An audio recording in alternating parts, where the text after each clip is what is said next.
Assalamualaikum warahmatullahi wabarakatuh. Halo teman-teman, kembali lagi di channel Era Sukanti. Kali ini kita akan membahas mengenai overthinking.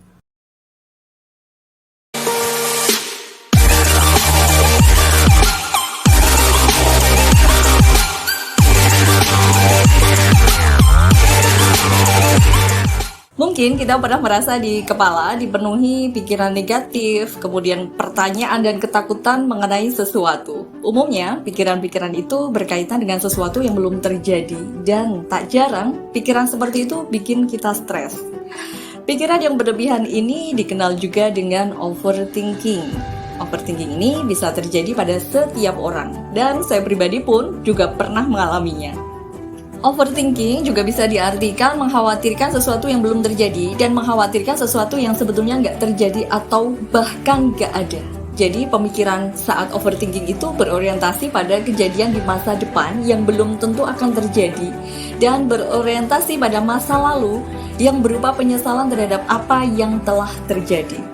Untuk mengubah kebiasaan overthinking perlu kemauan dan tekad yang kuat.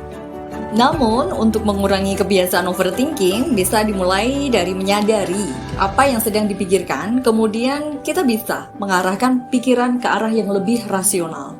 Nah, tanda orang yang overthinking itu seperti apa saja sih? Yang pertama, saat dihadapkan terhadap suatu masalah, tidak fokus pada solusinya, malah sibuk memikirkan kemungkinan-kemungkinan buruk yang akan ditimbulkan dari masalah tersebut. Kedua, sering merenungkan hal yang itu lagi secara terus-menerus. Yang ketiga, saking seringnya merenungkan atau mencemaskan sesuatu, sampai-sampai mengalami susah tidur, bahkan pikiran sampai terbawa mimpi. Keempat, karena kebanyakan mikir, jadi sulit untuk membuat keputusan atau menunda-nunda keputusan, bahkan untuk hal-hal yang penting bagi diri sendiri. Yang kelima, sering menyalahkan diri sendiri, terutama jika keputusan yang diambil salah. Dan yang keenam, jadi nggak percaya diri. Nah, sekarang penyebab overthinking itu apa saja sih? Yang pertama, pesimis dengan hal yang akan dikerjakan. Salah satu penyebab overthinking adalah takut terhadap hal yang belum terjadi. Bahkan kita belum mencobanya sama sekali. Pikiran sudah dipenuhi dengan hal-hal negatif hingga akan menyalahkan diri sendiri untuk sesuatu yang belum terjadi. Kemudian penyebab overthinking yang kedua adalah terlalu perfeksionis. Boleh kok menginginkan semuanya berjalan sempurna dan baik-baik saja. Tapi ingat, jangan sampai sikap ini malah menjadi beban karena menuntut segalanya harus berjalan sempurna. Kita harus realistis dan menyadari bahwa kemungkinan gagal mungkin terjadi dalam berbagai proses yang kita jalani. Nah, ini tidak jauh berbeda ketika ekspektasi yang kita tetapkan tidak sama dengan realita. Kadang, keinginan kita yang terlalu tinggi, tapi ketika kenyataannya tidak begitu, menyebabkan munculnya pikiran-pikiran negatif. Lalu, kita terus memikirkannya hingga kadang takut untuk memulai kembali. Terlalu perfeksionis hanya akan membuat fokus pada kesalahannya saja dan menyalahkan diri sendiri terhadap semua kegagalan tersebut.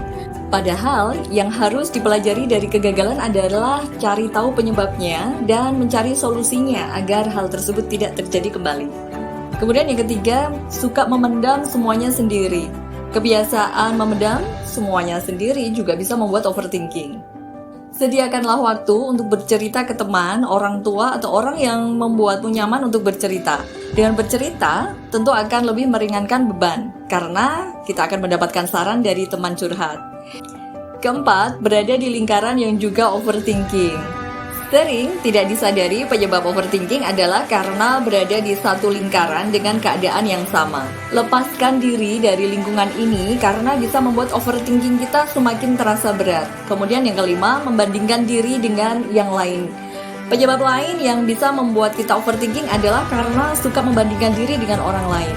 Di usia 25 yang rentan mengalami quarter life crisis, kita akan lebih mudah dan sering membandingkan pencapaian yang sudah diraih orang lain dan kita belum bisa meraihnya. Gak heran, pikiran ini akan terus menghantui dan membuat overthinking. Sadari bahwa setiap orang memiliki proses hidupnya masing-masing, maka berhentilah membandingkan diri dengan orang lain. Kemudian yang keenam, terlalu menjaga perasaan orang lain.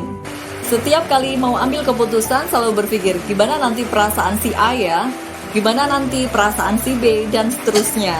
Alhasil, kita ambil keputusan berdasarkan perspektif orang lain dong. Padahal, orang suka atau tidak suka dengan keputusan kita itu bukan tanggung jawab kita. Yang menjadi tanggung jawab kita adalah emosi, respon, dan pikiran kita. Sedangkan emosi, respon, dan pikiran orang lain atas tindakan kita adalah tanggung jawab mereka, bukan tanggung jawab kita. Karena kita manusia biasa, gak bisa dong membuat semua orang senang. Sebelum lanjut nontonnya, jangan lupa like, share, comment, and subscribe. Nah, sekarang gimana cara mengatasi overthinking? Pertama, menceritakan pada orang lain. Saat sedang memiliki pikiran yang merumit di kepala, kita juga bisa membaginya pada orang lain yang bisa dipercaya. Menceritakan perasaan kita pada orang lain dapat membantu menguraikan masalah. Saat bercerita, kita mengurutkan berbagai pemikiran kita yang terlewat sebelumnya dan juga bisa membantu menemukan blind spot di diri kita. Karena biasanya ketika kita sendirian, sulit bagi kita menyadari atau menerima apa yang sedang kita alami. Nah, analogikannya, kita mengeluarkan benang kusut dari kepala kita ketika orang lain bisa mendengarkan dengan baik. Maka, itu seperti benang yang digulung lebih rapi. Yang kedua, dengan cara menulis. Menulis adalah salah satu terapi ya teman-teman.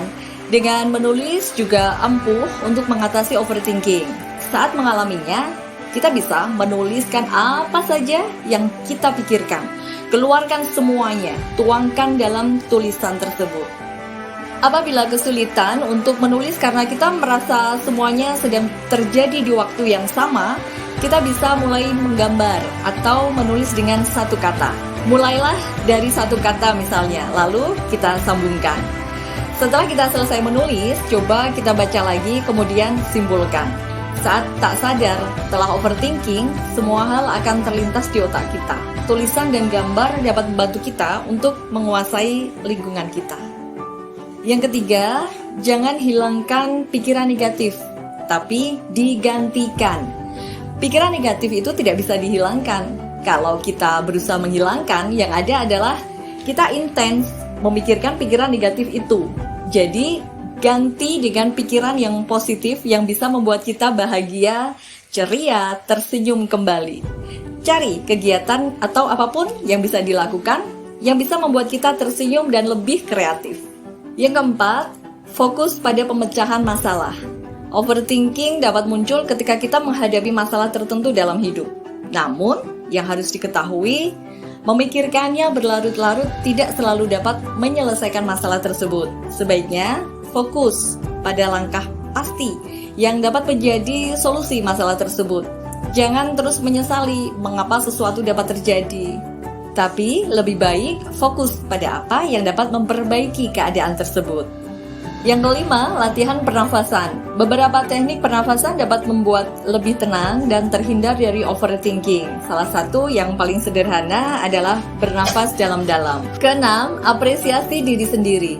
Cara selanjutnya adalah dengan mengapresiasi diri sendiri dengan memulainya dari hal kecil seperti mencatat pencapaian dalam seminggu atau sebulan terakhir. Hal ini dapat membantu membangun pikiran positif sehingga tidak akan fokus memikirkan hal negatif yang berlebihan. Ketujuh, belajar mencintai diri sendiri. Selain mengapresiasi diri sendiri, mencintai diri sendiri juga dapat menjadi cara menghilangkan overthinking. Sadari bahwa menjadikan masa lalu sebagai penyesalan akan menyakiti diri sendiri. Perhatikan setiap emosi dan respons tubuh yang muncul ketika overthinking. Ketika menyayangi diri sendiri, tentu tidak akan membiarkan diri merasakan efek negatif akibat berpikir berlebihan. Kedelapan, membantu orang lain. Membantu orang lain dapat dilakukan dengan berbagai cara. Selain dapat membantu berpikir lebih positif, membantu orang lain juga dapat membuat menjadi lebih produktif. Ketika dapat produktif untuk hal-hal yang menyenangkan, tidak akan memiliki waktu untuk overthinking. Kemudian yang kesembilan, lebih dekat pada Allah, Tuhan yang Maha Kuasa. Ketika kita sedang berada dalam kesulitan, maka berserah dan meminta pertolongan pada Allah adalah hal mutlak yang harus kita lakukan. karena hati kita akan menjadi lebih tenang dan pasti kita akan diberikan jalan yang terbaik. Baik teman-teman, semoga apa yang sudah saya share kali ini bermanfaat, dan agar lebih bermanfaat lagi, silahkan dibagikan atau di-share video saya sebanyak-banyaknya. Dan jangan lupa like and subscribe-nya ya. Baik, kita sudahi dulu jumpa kita kali ini. See you. Wassalamualaikum warahmatullahi wabarakatuh. Bye.